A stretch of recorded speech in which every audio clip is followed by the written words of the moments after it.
When we first discovered the Titanic, I was not allowed to tell the true story because actually I served in naval intelligence for 30 years. The Titanic was really a cover for a highly classified military operation to investigate 2 nuclear submarines that we lost during the Cold War with all hands. When Robert Ballard found the Titanic, the world hailed him for closing one of history's greatest mysteries, with an iceberg as the final culprit. But what his cameras recorded wasn't the end of the story. It was the beginning of a horrifying case. Upon closer analysis, far from the impact gash, a section of the steel hull was warped and buckled, as if it had been superheated by an invisible fire from within. Was the iceberg not the sole perpetrator, but merely the executioner of a preordained death sentence?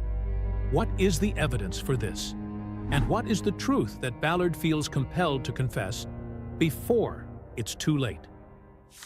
The story everyone believed. In the year 1912, the world looked at a new ship called the Titanic, and people believed it was the greatest ship ever built by human hands.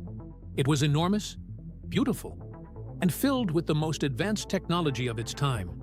So people everywhere said that this ship was unsinkable, which meant they truly believed it could never, ever sink to the bottom of the ocean. This was the powerful idea that everyone shared, a symbol of human progress that seemed to promise a future without failure. The story of what happened next is one that almost everyone on Earth has heard at least once. On the night of April 14th, while the ship was on its very first journey across the vast and dark North Atlantic Ocean, it struck a giant piece of ice, a massive iceberg that was floating silently in the calm water.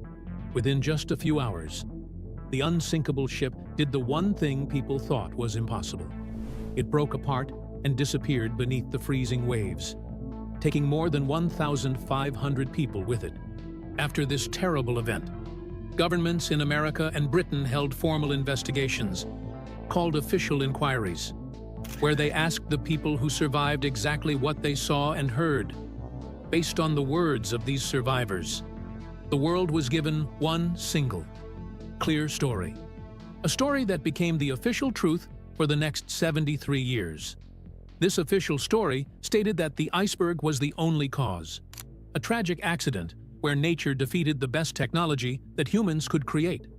This narrative was written into history books, taught in schools, and accepted by everyone as the final answer. But there was always a huge problem with this official story, a problem that no one could solve for a very long time. The most important witness, the ship itself, was missing. The actual physical evidence was lying completely out of reach, in total darkness, under more than 2 miles of crushing water pressure. The story of the Titanic was like a murder case where the body was never found. So, for decades, the world had to rely only on memory and words, not on physical proof. The question was simple, but impossible to answer. Did the story told by people on the surface match the truth that was frozen in time deep below? The real mission, to understand what Robert Ballard truly found when he looked at the Titanic.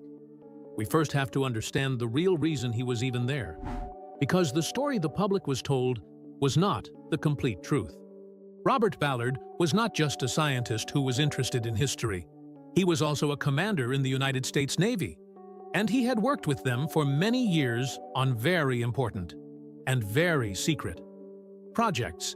His expedition in 1985 took place during a period of history known as the Cold War. The Cold War was a long and very tense time of deep distrust between the 2 most powerful countries in the world, the United States and the Soviet Union. They were not actively fighting a war with soldiers, but they were in a constant state of competition, spying on each other and trying to gain a technological advantage, especially with their militaries. During this dangerous period, the United States Navy had suffered 2 terrible and mysterious disasters. 2 of its most advanced and secret submarines, the USS Thresher and the USS Scorpion, had disappeared in the Atlantic Ocean. These were not just regular submarines, they were nuclear submarines.